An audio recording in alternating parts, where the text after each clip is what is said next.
유튜브 노음성 한국사에서 수험생활에 대한 많은 이야기부터 한국사에 대한 재밌는 이야기까지 더 많은 것들을 확인하실 수 있습니다. 구독, 좋아요, 알람 설정 부탁드립니다. 안녕하세요. 한번수강사 아이돌교과 해법국사 노은석입니다. 자, MP3보다 강력해진 보이는 MP3 두 번째 시간, 자, 주제별 정리. 자, 현대사 연표 첫 번째 시간으로 3공학까지 정리하도록 하겠습니다. 자, 여러분 준비되셨나요? 네. 자, 그러면 자, 본 내용으로 들어가도록 하겠습니다.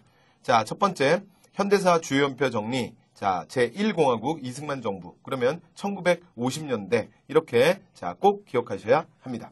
1948년 대한민국 정부 수립이 8월 15일 날 이루어졌습니다. 이때 정부에 반대하여서 정부 수립 전에는 제주 4.3 항쟁이 있었고요. 정부 수립 이후로는 여수, 순천 10.19 사건이 있었습니다. 그리고 이때 정부는 반민특위를 구성하였고요. 이때 반민법이 제정되었죠. 1950년대 토지 개혁이 시행되는데 유상매수, 유상분배라는 방식으로 이루어졌던 거. 그리고 이대 총선에서 무소속이 대거 당선되면서 자, 이승만은 이후에 집권이 어려워지는 상황이 됩니다. 그러나 6월 6.25 전쟁이 터지게 되죠. 네, 1951년도에는 일사후퇴가 있었고요. 이때 휴전회담이 시작되었습니다. 그리고 이 시기에는 자유당이 창당되었습니다. 자, 그러면 다음번 이야기로 넘어가도록 하겠습니다. 1952년 발췌 개헌을 통해서 대통령 직선제와 양원제를 이루고 자, 이승만은 2대 대통령에 다시 당선됩니다. 이것이 바로 1차 개헌입니다. 1953년도에는 7월 27일 휴전협정 조인이 발표되었습니다. 그때 이 시기에 한미 상호 방위 조약이 체결되었고요. 그리고 1954년 4.4 5.입 개헌이 이루어지는데 1956년 3대 대통령 선거에 이승만이 나갈 수 없기 때문에 초대 대통령에 한한 중임제를 폐지했던 4.4 5.입 개헌을 꼭 기억하셔야 합니다. 네, 1955년에는 민주당이 창당되었습니다. 1956년도에는 제3대 대통령 선거가 있었는데요. 후보에는 이승만, 신익희, 조봉암이 있었고요. 여기서 이승만이 대통령으로 당선되면서 그러나 부통령은 장면 민주당이 당선이 되게 되었습니다. 3대 대통령 선거에서 자, 신익희 후보가 민주당 바람을 일으켰는데 선거 한 달을 앞두고 급소하면서 자, 이승만이 어부지리로 당선이 되고요. 그러나 무소속이었던 조봉암이 엄청난 바람을 일으키면서 유효 득표의 30% 이상을 당선하고 부통령에 민주당의 장면이 당선되면서 이후에 3대 대통령의 이승만이 당선은 됐지만 자, 통치가 어려워지면서 독재 정권 강화로 넘어가는 거 기억하셔야 합니다. 자, 이번엔 1958년. 네, 조봉암 사건이라고도 하죠. 진보당 사건이 발생하면서 조봉암이 사형을 당하게 됩니다. 이때 또한 보안법 파동이 있었고요. 1959년에는 정부에 반대하여 경향신문이었던 것을 강제 폐간하게 됩니다.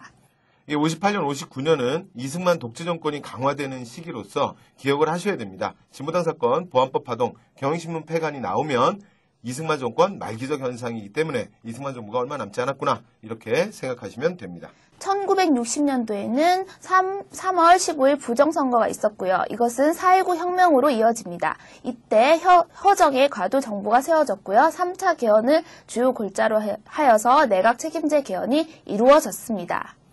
1960년 3.15 부정선거의 결과 4.19 혁명, 우리나라 최초의 자, 민주혁명이 이루어지죠. 그래서 이승만 독재 정권을 무너뜨리고 자, 민주주의의 자, 여정이 시작되는 우리나라 민주주의의 시작이라고 불리우는 4.19 혁명 꼭 기억하셔야 됩니다. 그리고 이 시기에 자, 김주열이라고 하는 학생이 마산의거 때 자, 죽는다는 거 이것도 기억하셔야 됩니다. 자, 그리고 이후에 장면 내각으로 넘어가도록 하겠습니다.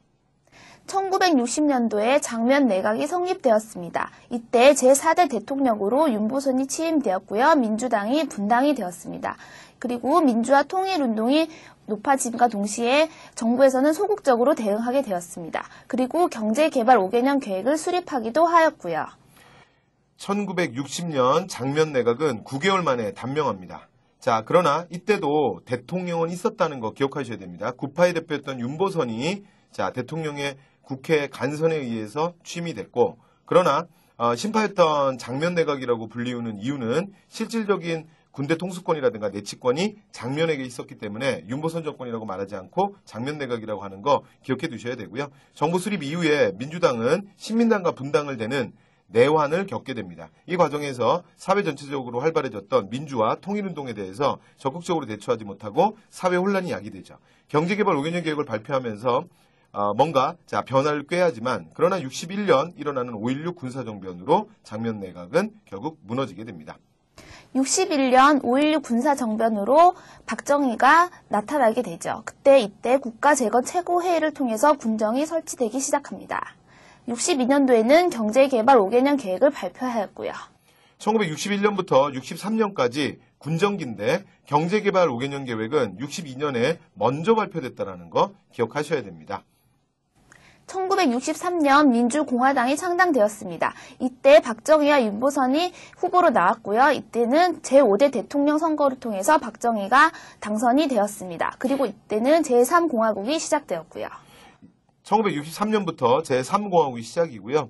그 다음 1964년 한일 수교를 반대하는 6.3 항쟁이 일어나게 됩니다. 이때 박정희는 계엄령을 선포하고 1965년 한일 수교를 체결하게 됩니다. 한일 협정이라고도 하고요. 요 시기에 베트남 파병도 이루어진다는 거. 자, 박정희 3공화국에서 가장 중요한 해는 1965년, 그러니까 한일 협정 체결과 베트남 파병이라는 거 꼭 기억하셔야 됩니다.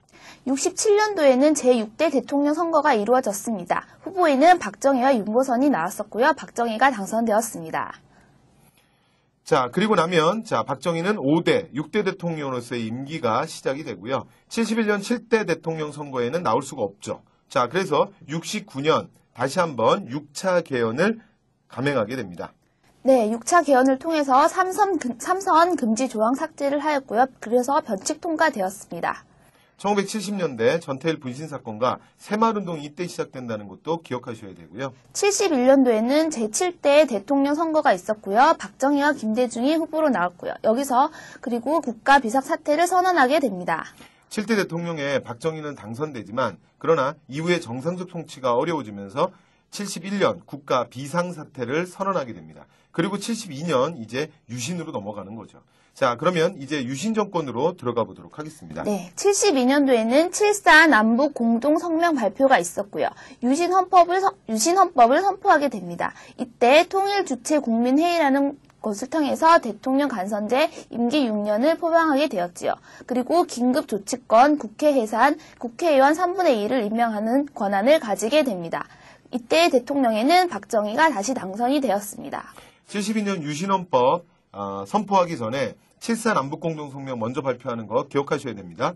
자, 이게 최초의 남북 간 합의고 그 다음에 여기서 통일의 3대 원칙이 발표된다는 거. 자, 통일운동에서도 굉장히 중요하니까 기억하셔야 되고요. 유신헌법 넘어갈 때는 박정희가 통일을 얘기한다는 거. 이게 특이하죠. 지금까지 늘 반공을 얘기했었는데. 그래서 이때 가장 중요한 단체가 통일주체국민회의입니다. 통일주체국민회의에서 대통령을 간선으로 뽑고요. 자, 임기는 6년이고 그 다음에 중임제한 같은 거 없습니다. 그래서 영구 이제 통치가 가능해지고 그 다음에 이때 자, 초법적인 긴급조치권이 발표된다는 거. 자, 그리고 통일주체국민회의에서 자, 박정희는 다시 8대 대통령에 당선이 됩니다. 네, 박정희 대통령에 이어서 제9대 대통령으로 다시 한번 박정희가 단독 후보로 나오고요. 당선이 됩니다. 1979년에는 YH 사건이라고 하죠. 그리고 이 이후 김영삼이 국회에 영구 제명이 됩니다. 이후에는 부마항쟁 10월 26일 사태로 이어지면서 박정희가 죽게 되죠. 그리고 이후에 최규하 대통령이 당선이 되고 10월 12일 사태로 신군부 세력이 등장하게 되었습니다. 1979년 박정희 정부의 말기, 이 마지막 상황은 기억을 하셔야 됩니다. 시간 순서에 대한 정확한 기억을 해두셔야 되는데요. 자, 일단 YH 사건이 일어나고 그리고 나면 YH 노동자들이 당시에 야당이었던 신민당 당사 정부 농성을 하게 되고 이 과정에서 정부가 무력 진압하고 그리고 김영삼이 국회에서 영구 제명된다는 거 기억하셔야 되고요. 이걸 원인으로 해서 자, 부산과 마산에서 부망쟁이 일어나게 되죠. 자, 그러면서 이 부망쟁을 어떻게 진압할 거냐를 놓고 권력층 내부에서 온건파와 강경파의 대립이 나타나게 되고 자, 그 과정에서 중앙정보부 장관이었던 김재규의 소연에 의해서 박정희가 죽음으로써 박정희 정부가 결국 막을 내리게 됩니다. 자, 그리고 나면 통일체 국민회의에서 최규화가 다시 10대 대통령에 당선이 됩니다. 자, 그러나 12.12 사태 때 전두환을 비롯한 신군부가 등장하면서 다시 이들이 정권을 장악하게 됩니다. 자, 여기까지 해서 현대사 연표, 주요 연표, 첫 번째 시간 마무리했고요. 자, 다음 시간에 이어서 현대사 주요한 연표로 계속 들어가도록 하겠습니다. 여러분들의 희망을 응원합니다. 응원합니다.